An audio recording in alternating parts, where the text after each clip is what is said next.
পবিত্র বিলাদত শরীফ উপলক্ষে আয়োজিত তিনারি নাম পাকের উপরে প্রতিষ্ঠিত এই মসজিদে আলী আসগর আলাইহিসসালাম মাঠ প্রাঙ্গণে আয়োজিত এই দ্বিতীয় বাৎসরিক ওয়াজ মাহফিলে আগত পাক পাঞ্জাতনের মুহিব্বিনগণ, আমার শ্রদ্ধেয় পীর ভাই ও বোনেরা এবং বিভিন্ন সিলসিলা এবং তরিকা থেকেও আগত পাক পাঞ্জাতনের মুহিব্বিনগণ, অত্র এলাকাবাসী, আপনাদের সকলের প্রতি জানাই আন্তরিক শুভেচ্ছা এবং আসসালামু আলাইকুম ওয়া রাহমাতুল্লাহি ওয়া বারাকাতুহু।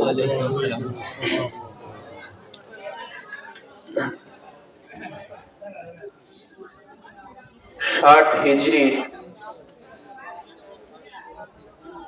এমনই তারিখে রজব মাসের 9 তারিখে মদিনাতুল মুনাওয়ারাতে সাইয়েদনা হযরত আলী আসগর আলাইহিসসালামের মহাপবিত্র তাশরিফ আওয়ারি হয়েছিল। পাক পাঞ্জাতনের চতুর্থতম সদস্য ইমামে আলী মাকাম সৈয়দুশ শুহাদা শহীদ কারবালা মৌলা হুসাইন আলাইহিসসালামের ঘর মোবারকে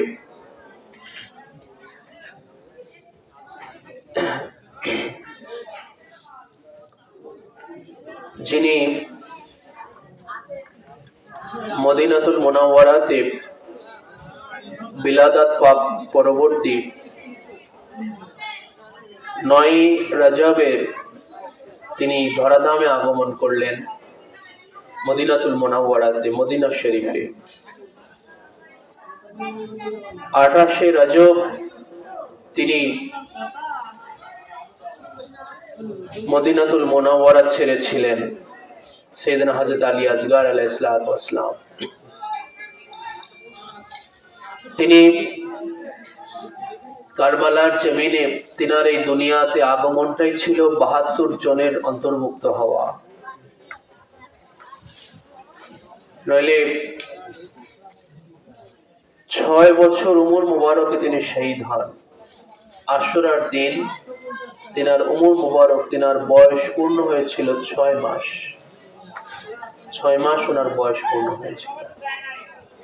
যিনি ঘরে থাকার সুযোগ পেয়েছিলেন 9 রজব থেকে 28 রজব, 1 মাসও নয়। যেই মাসে তিনি ধরাধামে আগমন করেছিলেন সেই মাসেরই শেষের দিকে 28 তারিখে এসে তিনি ঘর ছাড়লেন আব্বা জানের সাথে। তো তিনার জীবনী পাকটা আসলে 6 মাসের জীবনী, দুনিয়ায় জাহেরি 6 মাসের হায়াতে পাক তিনার, কিন্তু গভীর রাজ এবং রহস্যে ভরা। এই মসজিদটা কিন্তু একসময় এমনি সাধারণ মসজিদ ছিল, তাই না? আমি আমার উস্তাদের সাথে ছোটবেলায় অনেক এসেছি।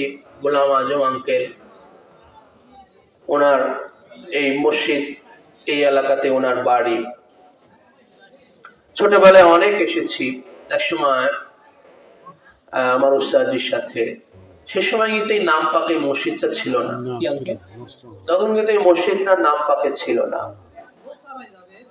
তো এই মসজিদ পাকটা যখন নাম পাকে হয়ে গেছে, তখন কিন্তু এটার সাধারণ মসজিদ নাই, ঠিক কিনা বলে?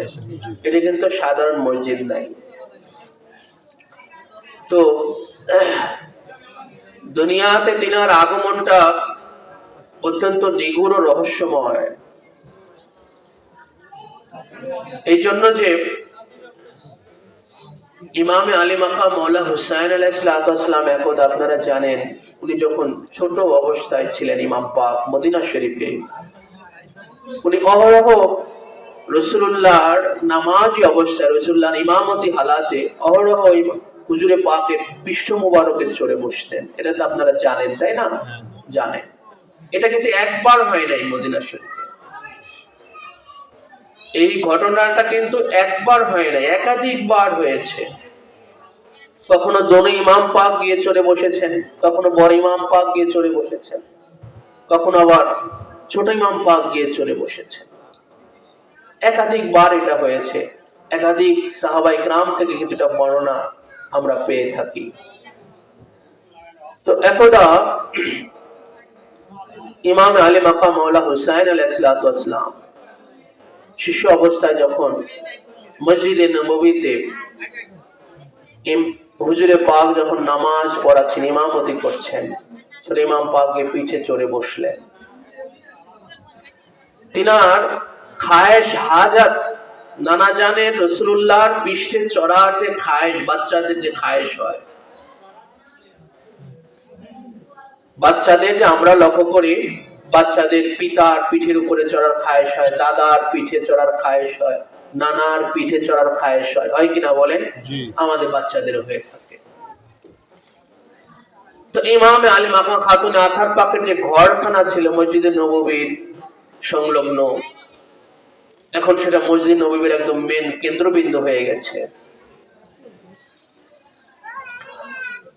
এখন তো এইভাবে ওনাদের ঘর আলাদা ভাবে ওইভাবে না, সব মসজিদ নববীর মধ্যে চলে গেছে। হুজুর শুধু হুজুরের রওজা মুবারকখানায় আছে। হুজুরের রওজা মুবারকখানাও ঘর ছিল, হুজুরের ঘর ছিল। তো ইমাম আলী মাকাম কখনো রাসূলুল্লাহর ঘর থেকে ওনার পিঠে এসে চাপতেন, কখনো খাতুনে আথার পাকের ঘর থেকে এসে ওনার পিঠে চাপতেন।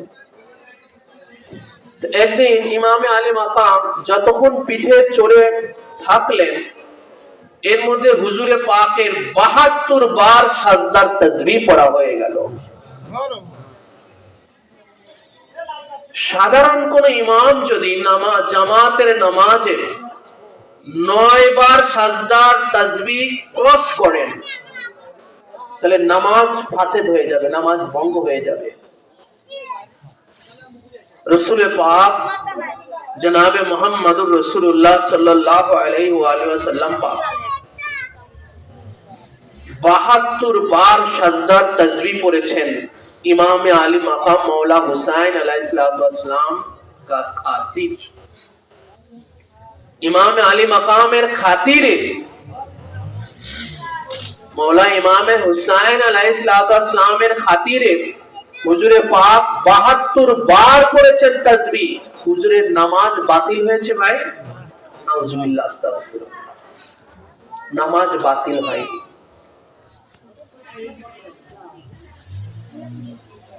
বরং হুজুরে পাক ইরশাদ করেছেন যে আমার পিঠে যখন আমার বেটা চড়ে বসেছে, তো তার হাজত না মিটা পর্যন্ত আমি সেজদা থেকে মাথা উঠানো এটা আমি উচিত মনে করি নাই।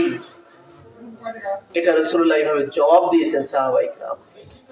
সাহাবীরা জানতে চেয়েছেন, ইয়া রাসূলুল্লাহ, আজ কেন আপনার সেজদা এত লম্বা হয়ে গেল?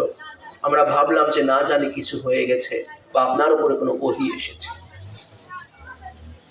হুজুরে পাক বলেন যে তোমরা যেগুলো ধারণা করেছো সেগুলো কিছুই না, বরং আমার বেটা আমার পিঠে চড়েছিল। তো খাতুনে আথার পাক জানতে পারলেন যে আজ আব্বাজানকে ৭২ বার সাজদার তাসবিহ করতে হয়েছে তিনার শাহজাদা পাকের জন্য। তো ইমাম পাক যখন আম্মা জানের কাছে গেলেন, আম্মা জান শুধালেন, বেটা হুসাইন, তুমি নানা জানের পিঠে চড়েছিলে, আব্বা জানের, আমার আব্বা জানের পিঠে চড়েছিলে, তোমার জন্য আজ আমার আব্বা জানকে ৭২ বার সাজদার তাসবিহ করতে হলো, তো তুমি আমার আব্বা জানকে কত না কষ্ট দিলে। আমার আব্বা জানের সাহাবীরা কত কষ্ট হলো, এক সেজদায় ৭২ বার সেজদার তাসবিহ পড়া পরিমাণ সময় এক সেজদায় থাকতে হয়েছে। তখন ইমাম আলী মাকাম শিশু মাওলা হুসাইন তিনি জবাবে বলেছিলেন, আম্মা জান, নানা জান আর আমার জন্য কি কষ্ট করলেন, আমার জন্য শুধু ৭২ বার সাজদার তাসবিহ পড়েছে, আর আমি নানা জানের ধর্মকে কায়েম করার জন্য ধর্মকে বাঁচানোর জন্য, নানা জানের উম্মতের নাজাতের জন্য আমি হুসাইন এই 72 সাজদার তাসবির বদলাতে আমি 72টা জান আমি কুরবানি করব। নারে তাকবীর, নারে রিসালাত, নারে হায়দারি, নারে হাসান, নারে হুসাইন, নারে গৌস। সজ্জদ নশীর হুজুর পাক হযরত সৈয়দ শাহ ইয়াসুফ আলী আল কাদরি আল বাগদাদি আঞ্জুমানে কাদরিয়া। তো সেই 72 সংখ্যাটা পূর্ণ করার জন্য সাইয়েদনা আলী আসগর আলাইহিস সালামকে দুনিয়াতে আসতে হয়েছিল। নইলে মাত্র 6 মাসের হায়াতে পাকের জন্য কেন তুমি দুনিয়াতে আসলে? ওই 72 সংখ্যাটা পূর্ণ করার জন্য সাইয়েদনা আলী আসগর আলাইহিস সালামকে আজকে এই রজব মাসের আজকের এই 9 তারিখে 60 হিজরির আজকের এই রজব মাসের এই 9 তারিখে ওনাকে ধরাধাম আলোকিত করতে হয়েছে। কারণ সেদিন ইনারা সব জানতেন যে ইমাম পাকের সাথে মক্কাতুল মুকাররমা থেকে হাজার হাজার সঙ্গী সাথী ওনার সাথে রওনা হয়েছিল, হাজারো হাজার সঙ্গী সাথী রওনা হয়েছিল, কিন্তু ওই শেষ পর্যন্ত কারবালা পর্যন্ত 72 জন ছিল। কারবালা পর্যন্ত কয়জন থাকলো? মক্কাতুল মুকাররমা থেকে জিলহাজ মাসের 8 তারিখে যখন ইমাম পাক মক্কাতুল মুকাররমা ছাড়লেন, সেই সময় ওনার সাথে পথের মধ্য থেকে মক্কা থেকে কয়েক হাজার লোক ওনার সাথে অংশগ্রহণ করেছিল, ওনার সাথে সঙ্গী হয়েছিল। তারা এই আশা করে যে ইমাম হুসাইনের সাথে গেলে হয়তো অনেক যশ খ্যাতি অর্জন হবে, অনেক মালামাল পাওয়া যাবে, ওনার সাথে গেলে দুনিয়াবি অনেক মালামাল পাওয়া যাবে, অনেক যশ খ্যাতি অর্জন হবে, ওনার সাথে থাকলে যুদ্ধে জয় হলে অনেক যশ খ্যাতি অর্জন হবে, এই আশা করে ওনার সাথে অনেকেই যুক্ত হয়েছিল। কিন্তু তার আস্তে আস্তে যখন দেখতে পেলে যে না, দুনিয়া তো কামাই হবেই না, যশ খ্যাতি তো হবেই না, বরং জান যাবে, যখনই তারা বুঝতে পেরেছে যে ইমাম হুসাইনের সাথে সামনে আগানো মানে জান চলে যাবে, জান মারা পড়ে যাবে, জান থাকবে না, ওনার সাথে আস্তে আস্তে সব সরে পড়েছে, তারা সরে পড়েছে। শেষ পর্যন্ত ওই যে সাইয়েদনা আলী আসগর আলাইহিস সালাম সহ কয়জন ভাই? 72 জন থাকলেন কারবালা মহল্লা পর্যন্ত। কেন? যে সেই দিন সাইয়েদনা হযরতে ইমাম জয়নুল আবেদিন ব্যতীত কিন্তু কারবালাতে আর কোন ছেলে শিশু কিন্তু আর বাঁচা ছিল না। এই জন্য যে ইমামে আলী জয়নুল আবেদিন আলাইহিস সালামকে থাকতে হবে, খানদান পাক রক্ষা করার জন্য তাকে থাকতে হবে। আর উনি যেহেতু থাকবেন, উনি যেহেতু শহীদ হবেন না, আর সবাই হয়ে যাবে। জাইনাব সালামুল্লাহি আলাইহার দুনো বেটা বালক, তিনারাও শহীদ হবেন, তিনারাও 72 জনের মধ্যে আছেন। সাইয়েদনা আবুল কাসেম আলাইহিস সালাম উনিও আছেন, সাইয়েদনা আলী আকবর আলাইহিস সালাম উনিও আছেন, কিন্তু থাকবেন ইমাম জয়নুল আবেদিন আলাইহিস সালাম একজন থাকবেন। একজন যেহেতু থাকবেন, 72 তো শহীদ পূর্ণ হচ্ছে না, যেহেতু উনি থেকে যাবেন, এই জন্য সাইয়েদনা আলী আসগর আলাইহিস সালামকে দুনিয়াতে আসতে হচ্ছে। তো উনি যখন দুনিয়াতে আগমন করলেন পাক পাঞ্জাতনের ৪র্থতম নূর ইমামে আলী মাকামের ওরস পাক থেকে, তো ওনার নাম পাক রাখা হলো সাইয়েদনা মাওলায়ে কায়নাত শেরে খোদা মাওলা আলী মুশকিল কুশা পাকের নাম পাকের উপরে। ইমামে আলী মাকামে বড় শাহজাদা পাক সাইয়েদনা আলী আকবর, যিনার নাম পাক আলী আকবর, যিনি বড় আলী, আর আলী আসগর যিনি ছোট আলী। সুবহানাল্লাহ, দুজনই আলী। ইমামে আলী মাকামের এই 3 শাহজাদা পাকের মধ্যে দুই শাহজাদা পাকের নাম মাওলাই কায়নাত পাকের নামের উপরে, আলী আকবর, আলী আসগার।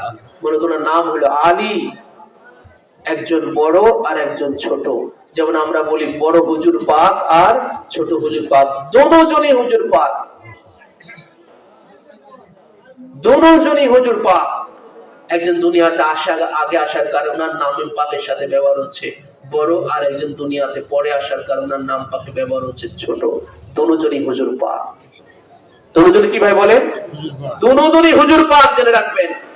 বড় হুজুর পাক উনিও হুজুর পাক, ছোট হুজুর পাক উনিও হুজুর পাক, দুজনই হুজুর পাক।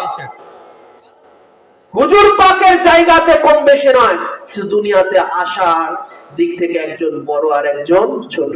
তো সাইয়েদনা হযরত আলী আকবর এবং আলী আসগর দুজনই আলী, দুজনই কি বলেন? আলী। মাওলা আলীর নামে উনি দুনিয়াতে আবার আসলেন। মাওলা আলী দুনিয়াতে এসে উনি মাওলা আলীর নাম ধারণ করলেন। আল্লাহু আকবার। উনি কত বড় মহান, যে দুনিয়াতে এসে সাইয়েদনা আলী আকবর আলাইহিস সালাম ইমাম পাকের বড় শাহজাদা পাক, যিনি ওনার দুনিয়াতে ওনার ঘর সংসার হয় না, উনি 22 বছরের সেই যুবক, নব যুবক ছিলেন সাইয়েদনা আলী আকবর, জওয়ান, 22 বছরের জওয়ান ছিলেন, কিন্তু ওনার ঘর সংসার হয় নাই। কেন? উনি মাওলা আলীর নাম ধারণ করেছেন দুনিয়াতে। মাওলা আলী শহীদ হয়ে গেছেন, মাওলা আলীর নামে উনি শহীদ হয়ে যাবেন। মাওলা আলীর নাম নিয়ে দুনিয়াতে এসে মাওলা আলীর নাম নিলেন, মাওলা আলী পাকের নাম পেলেন। এবং এই ছোট শাহজাদা পাক, যিনি এই রজব মাসের আজ 9 তারিখে ধরাধামে আসলেন, উনিও আসার পরে উনারও নাম পাক হলো আলী। সুবহানাল্লাহ। উনারও নাম পাক আলী হলো, যেহেতু একজন আলী আছেন বড়, এজন্য উনি আকবর। আর ইনাকে যখন ইনার নামে যখন আলী রাখা হচ্ছে, ইনি হচ্ছেন আসগার।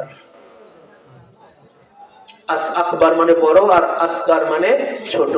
আমরা যেমন বড় হুজুর পাক আর ছোট হুজুর পাক বলি, ওটাকে আরবিতে আপনার আকবর আর হচ্ছে আসগার। তো এই এক মাসও যিনি ঘরে থাকার সুযোগ পান নাই, এসে তিনি নিজেকে আল্লাহর রাহে কুরবানি নাজরানা পেশ করার জন্য 1 মাসেরও কম সময় ঘরে যাপন করলেন। এরপরে তিনি আল্লাহর রাস্তায় বের হয়ে গেলেন। এরপরে তিনি সেই গন্তব্যের দিকে উনি এই কাফেলার সাথে মদিনাতুল মুনাওয়ারা থেকে যে কাফেলা বের হয়ে গেল 28শে রজব মাসের, এই রজব মাসের 28 তারিখে যে কাফেলাটা মদিনাতুল মুনাওয়ারা ছেড়ে রওনা হয়ে গেল, যাদের মঞ্জিলে মকসুদ হচ্ছে কারবালা মুআল্লা, কেউ জানে না। তো যখন ইমামে আলী মাকামের এই 28শে রজব যখন মদিনাতুল মুনাওয়ারা থেকে যখন বিদায়, এই রওয়াঙ্গির যে তৈয়ারি প্রস্তুতি, ইমামে আলী মাকামের ঘরে যেদিন 28শে রজব যেদিন বের হবেন মাওলা ইমামে আলী মাকাম, সেই দিনে ওনার ঘরে এমন এক ট্র্যাজেডি, এমন এক হৃদয় বিদারক পরিস্থিতি, হালাত সৃষ্টি হলো, যেন কিয়ামতে সুগরা, যেন একটা কিয়ামত যেন সংঘটিত হতেছে ইমাম পাকের ঘরে। এমন এক হৃদয় বিদারক অবস্থা সৃষ্টি হতে লাগলো ওনার ঘরে। কেন? যে উনি এই কাফেলাতে সবাইকে নিয়ে চলে যাচ্ছেন, সবাইকে নিয়ে যাচ্ছেন, কিন্তু ওনার একজন বেটি হযরতে ফাতেমা সুগরাকে উনি রেখে যাচ্ছেন মদিনাতুল মুনাওয়ারাতে। আর একজনকে শাহজাদা পাক সবাইকে নিয়ে যাচ্ছেন, কিন্তু নেওয়ার পরেও একজন থাকবেন। আর শাহজাদি একজনকে রেখে যাচ্ছেন।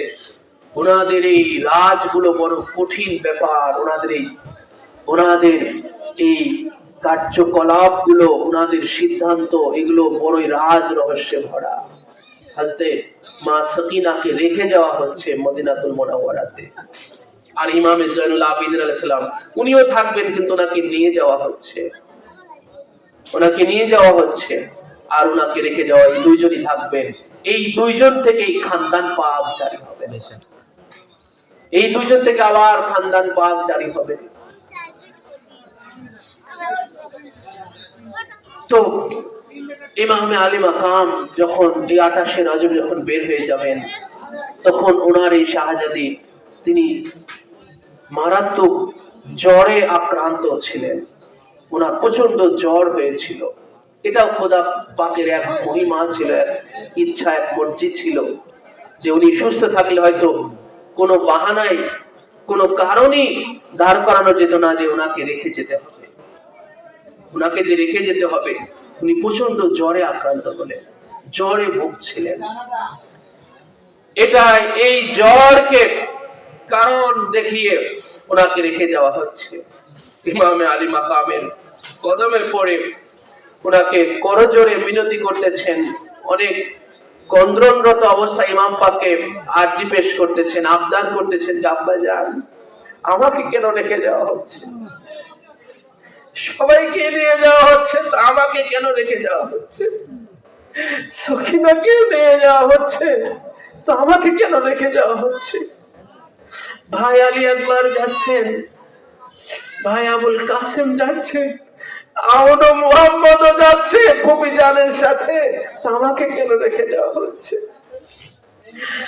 ওনার সেই কাকুতি মিনতি ইমাম পাকের ঘরে যেন এক হৃদয় বিদারক পরিস্থিতি সৃষ্টি করছে, একটা কিয়ামত সৃষ্টি করে দিচ্ছে।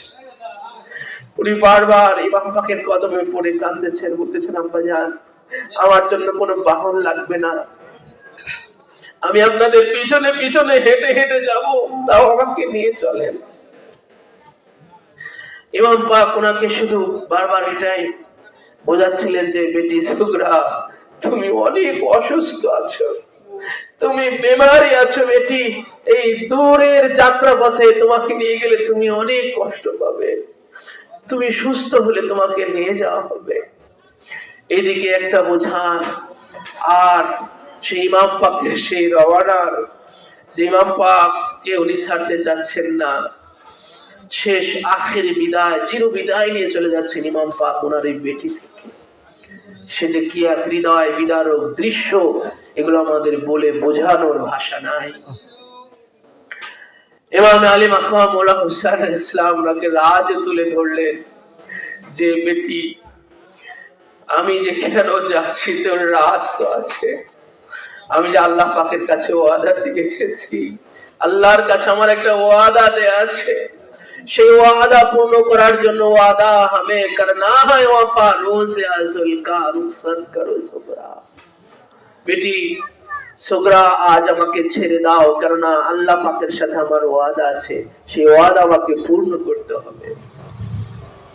ভাই আলী আকবর আলাইহিস সালাম ওনাকে সান্ত্বনা দিচ্ছিলেন যে বোন সুগরা, তুমি শুধু, আমি ওয়াদা দিয়ে যাচ্ছি তোমার কাছে যে তুমি সুস্থ হলে আমি তোমাকে এসে নিয়ে যাব। সাইয়েদনা আলী আকবর ওয়াদা দিয়ে এসেছিলেন, ওনার এই বোনের কাছে ওয়াদা দিয়ে এসেছিলেন যে তুমি সুস্থ হলে আমি তোমাকে এসে নিয়ে যাব। তাই হযরত আলী আকবর আলাইহিস সালাম কারবালায় যখন তিনি চূড়ান্ত যখন শাহাদত বরণ করতেছেন, তখন তিনি হঠাৎ করে ওনার এই বোনের ইয়াদ চলে আসলো, হযরত সুগরার খেয়াল চলে আসলো, স্মরণে চলে আসলো। তখন তিনি মদিনাতুল মুনাওয়ারার দিকে মুখ করলেন, মুখ করে উনি ওনার বোন ফাতেমা সুগরাকে উদ্দেশ্যে বলতেছিলেন কারবালার ময়দানে দাঁড়িয়ে যে বোন সুগরা, আমি জানি তুমি আমার অপেক্ষায় আছো, কারণ আমি বড় ভাই তোমার কাছে ওয়াদা দিয়ে এসেছিলাম যে তুমি সুস্থ হলে আমি এসে তোমাকে নিয়ে যাব। আমি জানি যে তুমি বড় ভাইয়ের অপেক্ষায় আছো, কারণ আমি বড় ভাই তোমার কাছে ওয়াদা দিয়ে এসেছিলাম। কিন্তু বোন সুগরা, তুমি আমাকে মাফ করে দিও যে আমি তোমার ওয়াদা রক্ষা করতে পারলাম না, আমাকে তুমি মাফ করে দিও। হযরত আলী আকবর আলাইহিস সালাম এইভাবে আফসোস করেছিলেন শাহাদাত বরণকালে মদিনা শরীফের দিকে মুখ করে। তো হযরতে আলী আকবর আলাইহিসসালামের সেই ওয়াদা ওনার বোনের দেওয়া পূর্ণ হলো না, আল্লাহর ওয়াদা পূরণ করার জন্য হযরতে ফাতেমা সুগরা সালামুল্লাহি আলাইহা সর্বশেষ যখন তিনি যখন দেখলেন যে আমাকে আর ন্যায় হচ্ছে না, তখন তিনি ইমাম পাকের কাছে একটা আরজি পেশ করেছিলেন, আব্বাজান অন্তত আলী আসগরকে আমার কাছে রেখে যান। এত ছোট্ট নান্না বাচ্চা, 1 মাসও বয়স হয়নি। মাওলা সাইয়েদনা আলী আসগর আলাইহিস সালামের এ পর্যন্ত 1 বছর 1 মাসও বয়স হয় নাই। 9 রজব থেকে 28 রজব 1 মাসও পূর্ণ হয় নাই ওনার উমর মোবারক। তো হযরতে ফাতেমা সুগরা আবদার করে, আব্বাজান আলী আসগরকে তাহলে আমার কাছে রেখে যান। এত ছোট্ট নান্না আলী আসগর, ওকে যদি নিয়ে যাওয়া হয় আম্মা জানের কষ্ট হবে, ফুফি জানের কষ্ট হবে, এই দূরের সফরে এত নান্না বাচ্চাকে নিয়ে গেলে কষ্ট হবে, ওকে আমার কাছে রেখে যান। আমি ওকে অনেক আদর করব, আমি ওকে অনেক সেবা যত্ন করব, আমি ওকে অনেক যত্নে রাখবো। হযরতে আলী আসগর আলাইহিস সালাম নবী খানদান পাকের শিশু আলী আসগর, দুনিয়ার সব দেখেন, সব শোনেন, সব বুঝেন। বয়স এত কম হতে পারে, কিন্তু ওনারা দুনিয়ার नबी खानदान की बच्चा है, नबीर घाड़ेर इनारा बच्चा, इनारा दुनियाते आशा मात्र इनारा सब देखें, सब बुझें, सब जानें। জানেন কিনা ভাই? দেখেন কিনা, শোনেন কিনা? সব দেখেন, সব বোঝেন, সব জানেন যারা। এটা গৌস পাক তো তার জ্বলন্ত দৃষ্টান্ত রেখে গেছেন, তাই না? হুজুর শাহ বাগদাদ পাকের দৃষ্টান্ত, এক মহান দৃষ্টান্ত রেখে গেছে যে খানদান পাকের এনারা দুনিয়াতে আসার আগেই সবকিছু দেখে জেনে বুঝে আসেন, ঠিক কিনা বলেন? হুজুর শাহ বাগদাদ পাক মায়ের উদর মুবারক থেকে চাঁদ দেখে এসেছেন কিনা? চাঁদ দেখে আসছেন না? হুজুর গৌসে পাক যখন আসছেন তখন তো চাঁদ আবার ডুবে গেছে ভাই। চাঁদ আগের দিনে উঠেছিল 19 রমজান 470 হিজরি 29 শাবান, ওই দিন বিকেল বেলা চাঁদ উঠে গেছে মেঘাচ্ছন্ন থাকার কারণে ইরানবাসী সেদিন চাঁদ দেখতে পারে নাই। হুজুর গৌস পাক তো সেই সময় কোথায় ছিলেন ভাই? তখনও মায়ের উদর মুবারক, তাই না? এরপর বিকেল চলে গেল, রাত আসলো, সুবে সাদিকে পূর্ব মুহূর্তে হুজুর গৌস পাক দুনিয়াতে তাশরিফ আনলেন। তো সুবে সাদিকের সময় কি চাঁদ আকাশে থাকে? ওই সময় বলেন থাকে? তার মানে চাঁদ হুজুর গৌস পাক কোথা থেকে দেখলেন ভাই? চাঁদ দেখলেন কোথা থেকে বলেন? মায়ের গর্ভ মুবারক থেকে, মায়ের বাতনে আঠার থেকে চাঁদ পাক দেখে নিলেন, এবং চাঁদ পাক দেখে তিনি বুঝে নিলেন, পহেলা দেখে নিলেন চাঁদ পাক, এরপরে বুঝে নিলেন যে ये चांद रमजान की चांद है, ये रमजान मुबारकेर चांद। तो এবারে রোজা রাখতে হবে। আল্লাহ পাক কোরআন পাকের মধ্যে বলেছেন, ফামান শাহিদা মিনকুম ফালিয়াসুমহু, যেই মাস পেয়ে গেলে, রমজান মাস পেয়ে গেলে তাদের উচিত রোজা পালন করা, রোজা রাখা। হুজুরে গৌসে পাক তিনি জেনেও নিলেন যে আল্লাহ পাক কোরআন পাকের মধ্যে ইরশাদ ফরমিয়েছে যে রমজান মাস পেলে চাঁদ রাখতে হয়। তো হুজুরে গৌসে পাক পহেলা রমজানুল মুবারকের চাঁদ দেখলেন, চাঁদ দেখে রোজাটাও বুঝে নিলেন যে রোজার চাঁদ, এটাও বুঝে নিলেন। আর কোরআন পাকে আল্লাহ পাকের বাণীও তিনি জেনে নিলেন যে আল্লাহ পাক এটা কোরআন পাকের মধ্যে হুকুম আরোপ করেছেন। তো গৌসে পাক তিনি রোজা পালন করা শুরু করে দিলেন।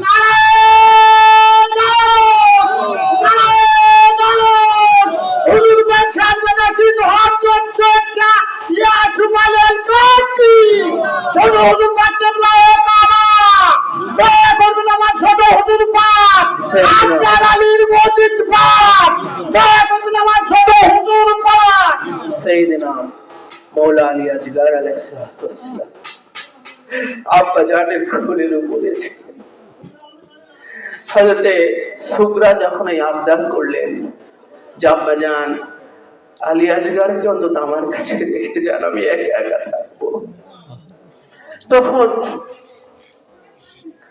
সেদিন আলী আসগার আলাইহিসসালাম যেন আম্মা জানের কানের দিকে মুখটা আগায় দিয়ে বলতেছেন, জাম্মা জান আমাকে তো রেখে গেলে হবে না, কারণ ওই ৭২ জনের মধ্যে আমারও তো নাম আছে, আমার নামটা ৭২ জনের মধ্যে আছে, আমাকে তো রেখে গেলে হবে না, আমাকে তো দিয়ে যেতে হবে।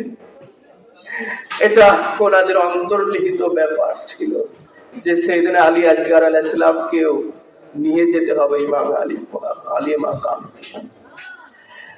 সদ্য ভূমিষ্ঠ হওয়া মাওলা আলী আসগার আলাইহিসসালাম সেই দিন ১ মাসের কম উমর মুবারকে নিজের মাতৃভূমি মদিনাতুল মুনাওয়ারা ছাড়লেন আব্বাজান মাওলা ইমাম হুসাইন আলাইহিসসালামের ওয়াদা পূরণের সেই সহায়ক সঙ্গী হয়ে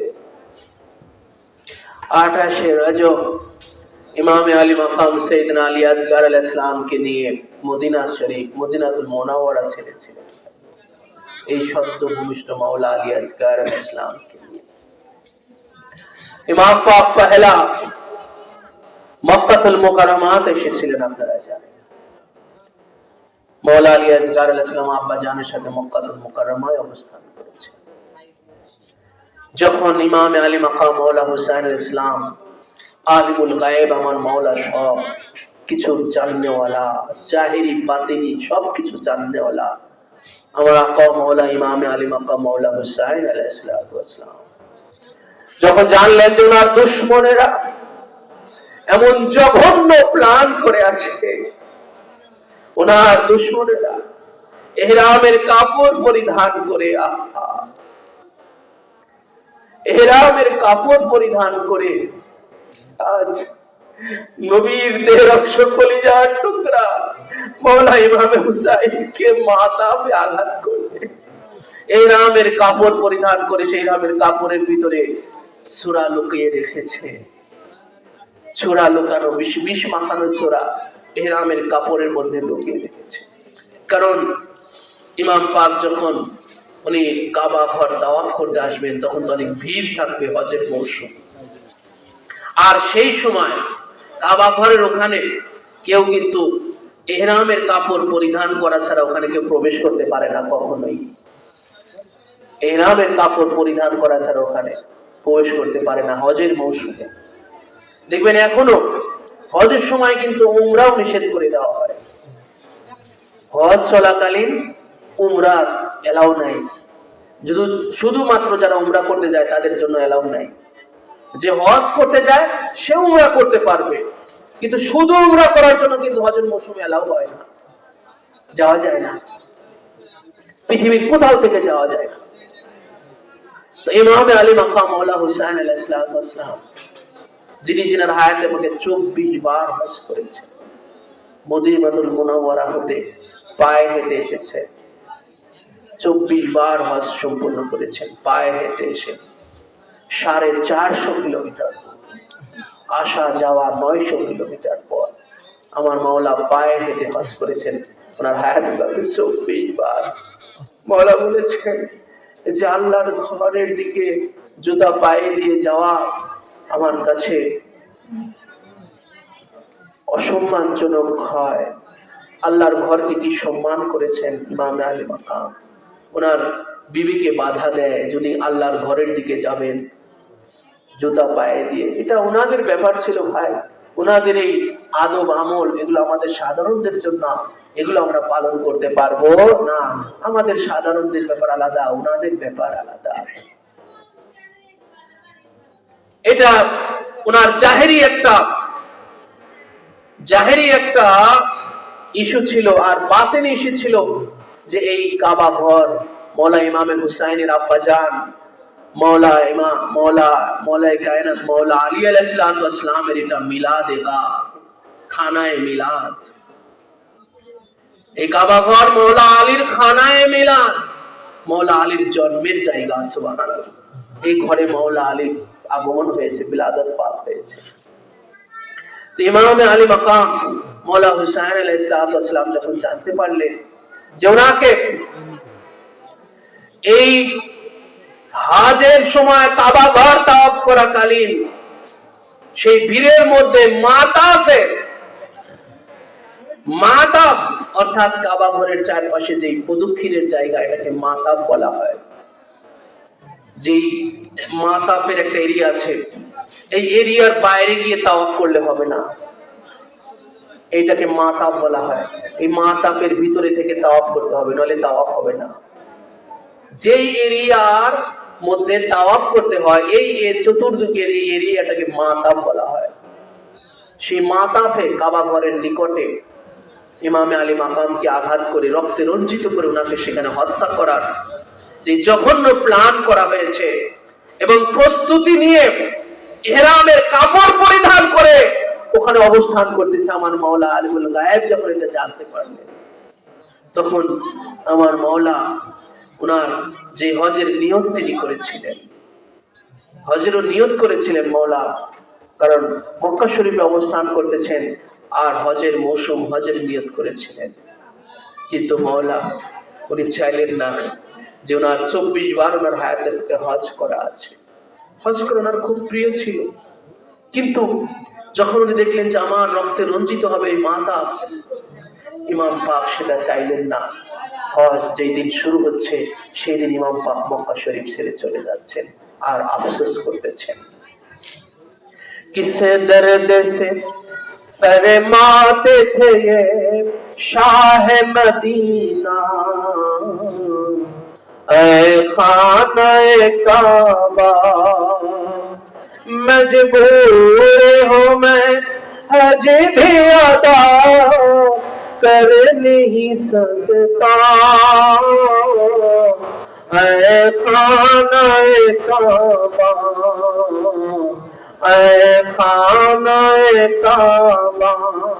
सैयदना আলী আসগর আলাইহিস সালাম আজ বিলাদত পাক জন্ম, আমরা জানি জন্মটা আসলে খুশির ব্যাপার হয়, কিন্তু জেনে রাখবেন সবার জন্মই খুশি না হয়। বলতে পারেন যে হযরত আলী আসগর আলাইহিস সালামের ওনার জন্মের দিন আজকে আনন্দের বার্তা দিবেন, আনন্দের কথা বলবেন, কিন্তু এই শোকের কথা কেন বলতেছেন? এইটাই আমাদের জানতে হবে, জেনে রাখতে। নবীর ঘরানার এই ব্যাপারগুলো আমাদের জানতে হবে ভাই, যে সবার জন্মই সুখের, আনন্দের না। কারবালায় যারা শহীদ হবেন তাদের আগমন আনন্দের না, জেনে রাখবেন। কারবালাতে যারা শহীদ হবেন তাদের জন্মটাও আনন্দের না, তাদের জন্মটাই বিষাদ, শোক দিয়ে শুরু হয়, কান্না দিয়ে শুরু হয়। এটা শাহেনশাহ কারবালা ইমামে আলী মাকামের জীবনী পাক থেকে যেটা প্রমাণ হয়ে গেছে। সাইয়েদনা ইমামে আলী মাকাম মাওলা হুসাইন আলাইহিস সালাম, যিনি শাহাদাত পাকের 57 বছর পূর্বে, 56 থেকে 57 বছর পূর্বে যখন তিনি বিলাদত পাক গ্রহণ করলেন, সেই দিন ওনার বিলাদতে ইমান স্বয়ং রসুলে খোদা ওনার এই শাহজাদা পাককে কোলে করে ওনার আগমন কালে আল্লাহ রসুল ক্রন্দন করেছিলেন ওনার শাহাদাতের কথা জিকির করে, ঠিক কিনা বলেন? ওনার শাহাদাতের দিনে যখন জিবরাইল আলাইহিস সালাম ওনার শাহাদাত পাকের খবর নিয়ে আসলেন, সেই দিনই সেই খবরকে আল্লাহ রসুল ক্রন্দন করেছিলেন ওনার ঘরে। হুসাইন আলাইহিস সালামের জন্য ক্রন্দন করেছিলেন। তো মাওলা হুসাইন আলাইহিস সালাম ভাই, কারো মেয়ের ঘরে যদি সন্তানের আগমন হয়, সেটা সেই দাদা নানা আনন্দ করে না কান্না করে ভাই? বলে খুশি করে না দুঃখ প্রকাশ করে? খুশি প্রকাশ করে না দুঃখ প্রকাশ করে? কিন্তু ইমাম হুসাইন আলাইহিস সালাম যখন আগমন করলেন, রাসূলুল্লাহ কি খুশি প্রকাশ করেছিলেন না দুঃখ প্রকাশ করেছিলেন? ক্রন্দন করে চোখের পানি ছেড়ে আল্লাহ রসুল দুঃখ প্রকাশ করেছিলেন। শহীদে কারবালায় যারা শহীদ হবেন, তিনাদের যখন এই দুনিয়াতে আগমন হয় তো সেটা বিষাদময় হয়, সেটা দুঃখের হয়, বেদনার হয়, আনন্দের হয় না। তো সাইয়েদনা আলী আসগর আলাইহিসসালাম ওনার জীবনের এগুলো দুঃখ ভারাক্রান্ত ট্র্যাজেডি, যে সেই কারবালায় শহীদ হওয়ার জন্য এত সদ্য ভূমিষ্ঠ হওয়া এই নান্না বাচ্চাকে দেখেন ঘর ছেড়ে, মাতৃভূমি ছেড়ে বের হয়ে আসতে হয়েছে। পবিত্র মক্কাতুল মুকাররমা ছেড়ে দিলেন ইমামে আলী মাকাম, সাথে আছেন হযরত সাইয়েদনা আলী আসগর আলাইহিসসালাম। ওনার জীবনী নিয়ে আমরা আলোচনা করে যাচ্ছি, যে দেখেন ওনার জীবনী পাকটা কিভাবে শুরু হলো, কিভাবে ওনার জীবনী পাকটা শুরু হলো, মদিনা থেকে উনি কিভাবে বের হয়ে আসতেছেন ইমামে আলী মাকামের সাথে। মক্কাতুল মুকাররমা হতে যখন এই কাফেলা যখন ছেড়ে চলে যাচ্ছে, ইমামে আলী মাকাম মাওলা হুসাইন আলাইহিসসালামকে কত পরিচিত জন, রাসূলের অনেক সাহাবায়ে কিরাম ইমামে আলী মাকামকে হুঁশিয়ারি করতেছেন, সতর্ক হয়ে মাওলা হুসাইন আপনি কুফার উদ্দেশ্যে যায়েন না। ইমাম পাক মক্কা থেকে কুফার উদ্দেশ্যে বের হয়েছিলেন, সবাই ওনাকে সতর্ক করেছিলেন যে আপনি কুফার দিকে যায়েন না, কারণ কুফাবাসী ওরা গাদ্দার, ওদের বুক পিঠ, ওদের মুখ একদিকে আর ওদের পিঠ আর একদিকে, ওদের বুক একদিকে আর পিঠ আর একদিকে। কুফাবাসীর প্রতি আপনি বিশ্বাস করেন না, এইভাবে ইমাম পাককে তারা সতর্ক করেছিল। ভালোবাসার জায়গা থেকে তারা ইমাম পাককে সতর্ক করেছিল, কিন্তু ইমাম পাককে তো যেতেই হবে, ওনার আখেরি ঠিকানায় তো উনি যাবেন। পথের মধ্যে যখন মাওলা হুসাইন আলাইহিসসালাম যখন সেই মক্কাতুল মুকাররমা থেকে পাঠিয়েছিলেন, ইমাম পাক ওনার ভাই হযরত মুসলিম বিন আকিলকে পাঠিয়েছিলেন। সেই মুসলিম বিন আকিলকে তিনি পাঠিয়েছিলেন মক্কাতুল মুকাররমা থেকে।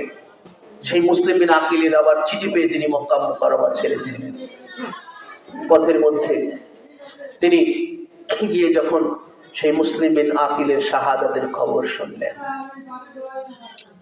এবং মুসলিম বিন আকিলের সাথে ওনার দুই শাহজাদা ছিল, যেই দুই শাহজাদার মা ছিল না।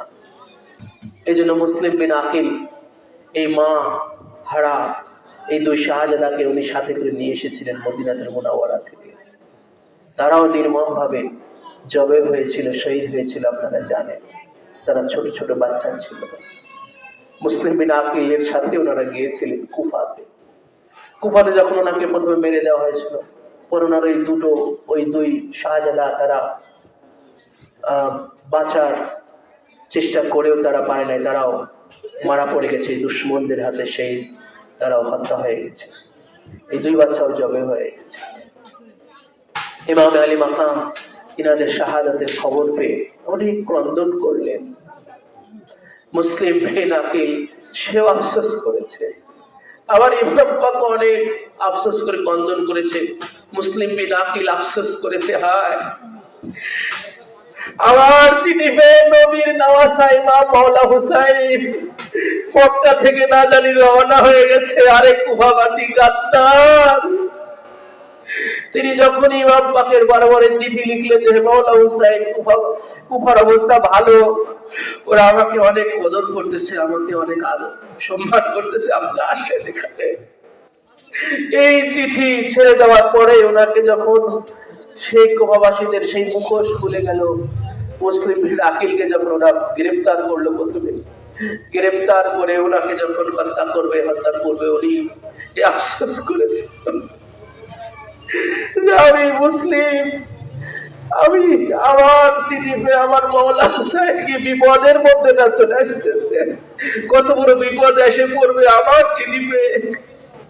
আবার ওইদিকে যখন মাওলা যখন মুসলিম বিন আকিলের শাহাদাতের খবর শুনলেন, মাওলা ইমাম আলী মাকাম ক্রন্দন করলেন, আহা মুসলিম ভাই, আমি তোমাকে পাঠিয়েছিলাম আর তুমি মারা পড়ে গেলে। ইমাম পাক আফসোস করে করে ক্রন্দন করেছে। যখন মুসলিম বিন আকিলের খবর যখন পেয়ে গেল, ওনার সাথে সঙ্গী সাথী কত লোক পরে দেখলো যে না, এই দুনিয়া নাই, জোশখানি নাই, জান চলে যাবে। সবাই ওনার থেকে ভেঙে পড়তে লাগলো, আস্তে আস্তে সবাই ভেঙে পড়তে লাগলো।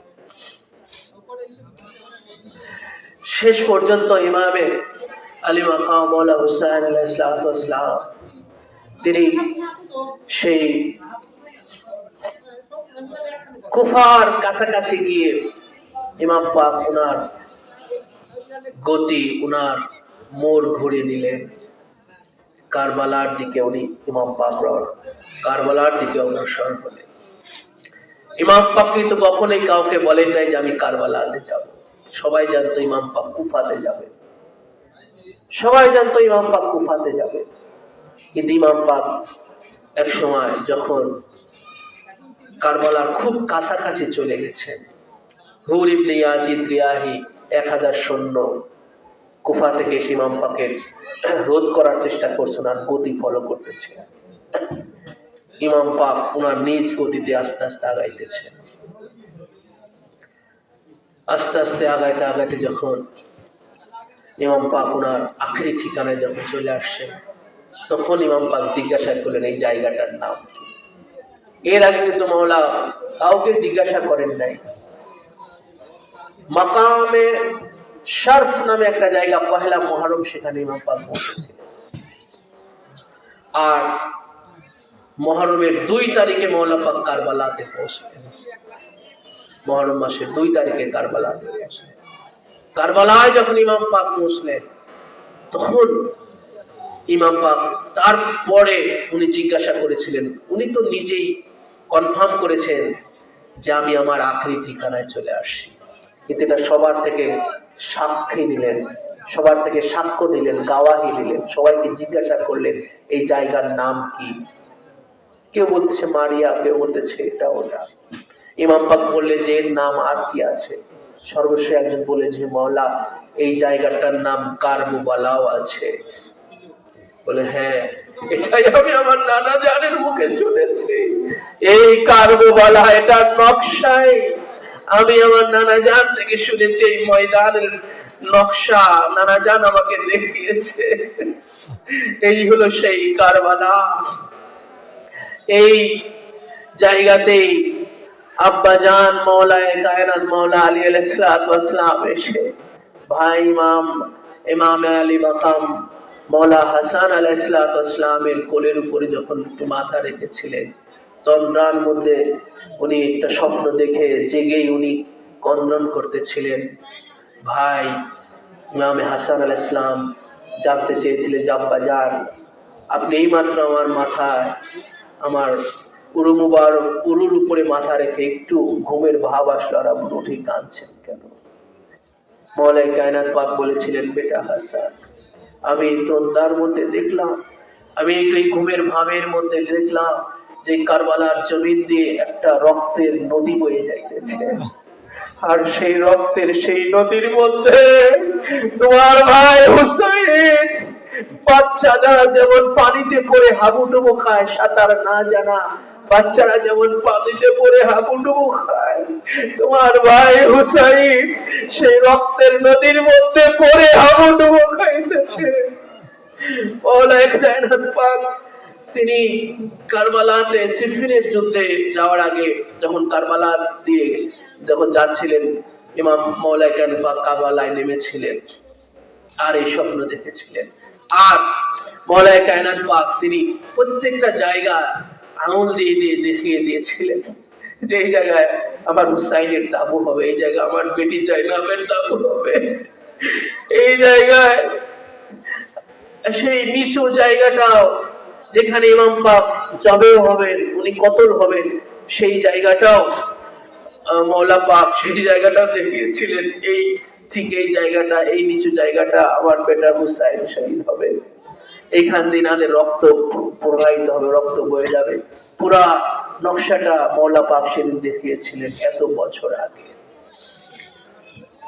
তো ইমাম আলী মাকাম মাওলা হুসাইন আলাইহিস সালাম সেই কারবালায় ওনার আখেরি ঠিকানায় যখন পৌঁছলেন, সাইয়েদনা আলী আসগার আলাইহিস সালাম কারবালায় হাজির। সেই সদ্য ভূমিষ্ঠ হওয়া আলী আসগার আলাইহিস সালাম মদিনাতুল মুনাওয়ারা থেকে মদিনাতুল মুনাওয়ারা ছেড়ে মক্কাতুল মুকাররমা, আর মক্কাতুল মুকাররমা ছেড়ে আজ কারবালা মুআল্লায় আজকে হাজির। যখন সব নবী ঘরানার সবাই যখন শহীদ হয়েছেন, সাইয়েদনা আলী আকবর আলাইহিস সালাম শহীদ হয়েছেন, আবুল কাসেম শহীদ হয়েছেন, আজ কেউই আর শহীদ হওয়ার নাই। একদিকে ইমামে জানুল আবিদিন আলাইহিস সালাম কখনো বেহুশ হয়ে যাচ্ছেন, আর কখনো হুঁশ ফিরে আসলে শুধু পিয়াস করতেছেন, পানি করতেছেন। আবার কখনো যখন দেখতেছেন যে আলী আকবর, ভাই আলী আকবর শহীদ হয়ে গেছে, আবুল কাসেম শহীদ হয়ে গেছে, আহমদ মুহাম্মদ শহীদ হয়ে গেছে, তখন ইমাম পাকের কাছে সার্জি করেন, আব্বা জান আমাকেও বিদায় দেন, আমাকে ইজাজত দেন, আমিও যুদ্ধের ময়দানে যাব। ইমাম পাক উনাকে কত রকমে বুঝে ওনাকে ঠান্ডা করেন, উনি আবার বেহুশ হয়ে আবার বিছানা মোবারকের উপর পড়ে যান। আর অপরদিকে সাইয়েদনা আলী আসগর আলাইহিস সালাম তৃষ্ণায় ওনার ঠোঁট মোবারক দুইখানা যেমন মাছের দুই ঠোঁট টপ টপ করে নড়ে, তৃষ্ণায় হযরত আলী আসগর আলাইহিস সালামের ঠোঁট দুইখানা এরকম টপ টপ করে নড়ে। তো হযরতে শাহরে বানু, হযরত জাইনাব, ইমামে আলী মাকাম মৌলা ইমাম হুসাইন আলাইহিস সালামকে আজ ভিখারি হয়ে ওনার সামনে আজকে দাঁড়ালেন। হযরত শাহরে বানু বললেন, আজ এক মা আপনার কাছে ভিখারি হয়ে দাঁড়িয়েছে, এক মা আপনার কাছে ভিক্ষা চাওয়ার জন্য দাঁড়িয়েছে। হযরত ইমামে আলী মাকাম মৌলা হুসাইন আলাইহিস সালামের সেই যে সাখাওয়াতি, উনি যেই মহান সাখী ছিলেন, দানশীল ছিলেন, কিন্তু কারবালার ময়দানে সেই দিন সাইয়েদনা হযরত আলী আসগর আলাইহিস সালামের জন্য ফুরাতের কুলে গিয়ে শুধু সাইয়েদনা হযরত আলী আসগর আলাইহিস সালামের জন্য ওনার পানি চাইতে হয়েছিল। এটা হযরতে শাহরে বানু মাওলা আলী আসগর সালামের আম্মা, সেই ওনার চাওয়া ছিল, জাইনাব সালামুল্লাহি আলাইহা চাওয়া ছিল। সেই জন্য তিনি ফুরাতের কুলে গিয়ে কাকুতি মিনতি করে পানি চেয়েছিলেন, কিন্তু এই নিষ্ঠুরেরা সাইয়েদনা আলী আসগর আলাইহিস সালামের জন্য এক ফোঁটাও পানি দেয় নাই। সেদিন পানির বিনে যখন মৌলা ইমামে আলী মাকাম আলী আসগর আলাইহিস সালামকে যখন তাঁবুর দিকে আবার ফিরিয়ে আনতে ছিলেন, সেই সময় সীমারের নির্দেশে ছোড়া হুরমালার সেই তীর এসে যখন ইমামে আলী মাকামের বাহুতে লাগবে, ঠিক সেই সময় আলী আসগর আলাইহিস সালাম ওই তীরটাকে ফলো করলেন।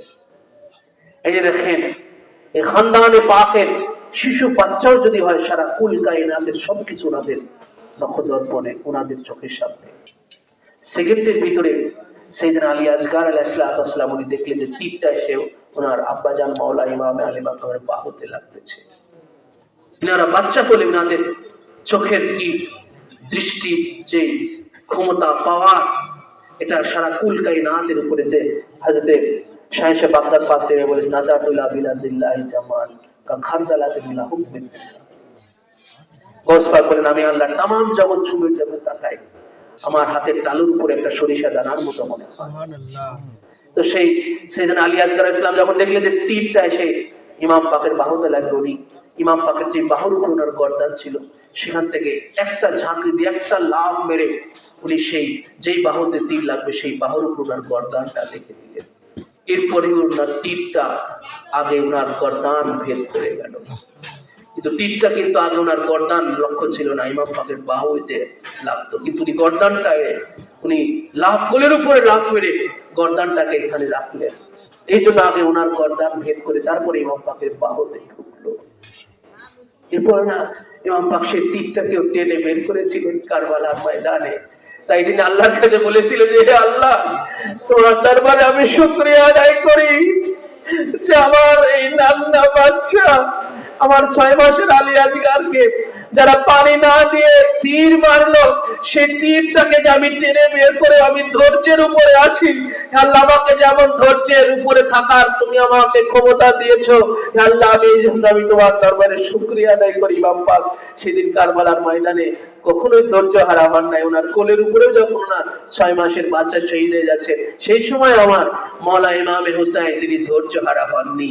তাবুর কাছে যখন এসেছেন, ফিজ্জা খাদেমায়ে হযরতে সৈয়দা পাকের যিনি খাদেমা ছিলেন হযরত ফিজ্জা, সেও কারবালা এসেছে। তিনি আগায়া তাবুর বাইরে দাঁড়িয়ে ছিলেন। সেদিন হযরত আলী আজগার ইসলামকে কোলে করে উনি ওই তাবুর ভিতরে নিয়ে যাবেন। কিন্তু যখন ওনাকে কোলের উপরে নিয়ে নিলেন, যখন দেখলেন যে রক্ত মাখা আলী আজগার, তখন ফিদ্দা বেকারার হয়ে ওনাকে ভিতরে যখন নিয়ে গেলেন, ভিতরে সবাই কান্নার রোল পড়ে গেল আলী আজগার আলাইহিস সালামের শাহাদাত পাক দেখে। যে নান্না বাচ্চা আলী আজগার শাহাদাতের পেয়ালা পান করে একদম ঠান্ডা হয়ে এসেছে। তাবুর মধ্যে এই যে বেকারারি, এই মাতম মুর্শিয়া রুনাজারি শুরু হয়ে গেল।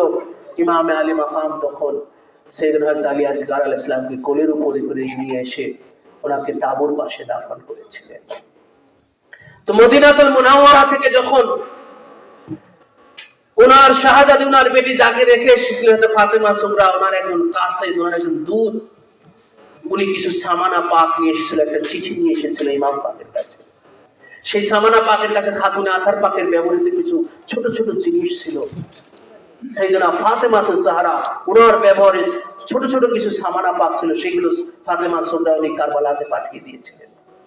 আর ওরা নিজের হাতে জোড়া কাপড় হযরত আলী আজগার আলাইহিস সালামের জন্য জোড়া কাপড় পাঠিয়ে দিয়েছিলেন। তো সেই জোড়া কাপড় হযরতে ফাতেমা সুগরা নিজের হাতে বানানো, উনি আলী আজগারকে স্মরণ করে অনেক কন্ট্রোল করতেন মদিনাতে। যখন আলী আজগার রিয়াদ হতো, তখন উনি আলী আজগারের ইয়াদের স্মরণে উনি বেকারার হয়ে যেতেন, অনেক কষ্ট পেতেন যে আরে আলী আজগার তো সত্য ভূমিষ্ঠ, আলী আজগার নান্না বাচ্চা না জানি কেমন আছে, না জানি কত বড় হয়ে গেছে। চিঠিতে এগুলো তিনি লিখেছিলেন। আর ওই জোড়া কাপড় দিয়ে বলেছিলেন যে আব্বাজান, আলী আজগারের কথা স্মরণ হলে আমার বড় কষ্ট হয়, না জানি ও বড় হয়ে গেছে অনেক। আমি আমার নিজের হাতে এক জোড়া কাপড় সেলাই করে তৈয়ার করে আমি পাঠিয়ে দিলাম, ওর গায়ে পরিয়ে দিবেন। ইমাম আলী মাকাম যখন চিঠিটা পড়লেন, তখন ইমাম পাক বললেন, বেটি সুগরা, আমি এখন কি করে তোমার দেওয়া কাপড় আমি আলী আজগারকে পরাবো? আলী আজগার তো কবরে চলে গেছে, আমি তোমার কাপড় আমি কি করে আলী আজগারকে এখন পরাই?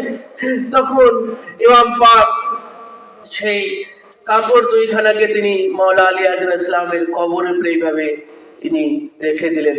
উনি ফাতেমা সুগরার সেই কথা ওনার কবরের উপরে এইভাবে দিয়ে দিলেন কাপড় দুইখানা। আর চিঠিটা নিয়ে সেই আর ছোট ছোট সেই সামানা পাকগুলো নিয়ে তিনি তাঁবুর ভিতরে গেছে। চিঠিটা যখন তাঁবুর মধ্যে পড়া হয়েছিল, তাঁবুর মধ্যে কান্নার রোল পড়ে গিয়েছিল। তো এই সাইয়েদনা আলী আজগার ইসলামের এই 6 মাসের হায়াতে পাক এই দুনিয়াতে এক মহান আত্মত্যাগের এক দৃষ্টান্ত পেশ করে গেছে। 6 মাসের এই হায়াতে পাক, জাহেরি দুনিয়াবি হায়াতে পাক, এই দুনিয়াতে সে এমন এক মহান ত্যাগের মহিমা পেশ করে গেছেন, নিজেকে আত্মহুতি দিয়ে, নিজের বুকের তাজা রক্ত কারবালার জমিনে ঢেলে দিয়ে যে নান্না বাচ্চা মাওলা সাইয়েদনা আলী আজগার আলাইহিস সালাতু ওয়াস সালামের এই ফোঁটা ফোঁটা রক্তের বিনিময়ে আল্লাহ পাক হাশরের ময়দানে ওনার জিকিরে, ওনার স্মরণে যে কথাটা আমি আসলে বলতেছিলাম, এই মসজিদ এখন জেনে রাখবেন সাধারণ মসজিদ না, এখানে যারা ইবাদতে ইলাহি দেওয়া যারা আসবে জেনে রাখবেন, ওনাদের নাম পাকে কোন মসজিদ যদি হয়, ওটার খুসুসিয়াত, ওটার বিশেষত্ব এমনই হয়ে যায় যে কেউ যখন ইবাদতে ইলাহিতে এই মসজিদে আসে, যখন আলী আজগার আলাইহিস সালামের নামটাও যদি নামাজকালীন নামাজে আসার সময়, নামাজে আসার পরে একটা বারের জন্য যদি মাওলা ইমামে আলী আজগারের ইয়াদ চলে আসে যে আমি মসজিদে ইমামে আলী আজগার আলাইহিস সালাম পাকে আছি, মাওলা আলী আজগার আলাইহিস সালামের নাম পাকে মসজিদে নামাজ পড়তে এসেছি, ওই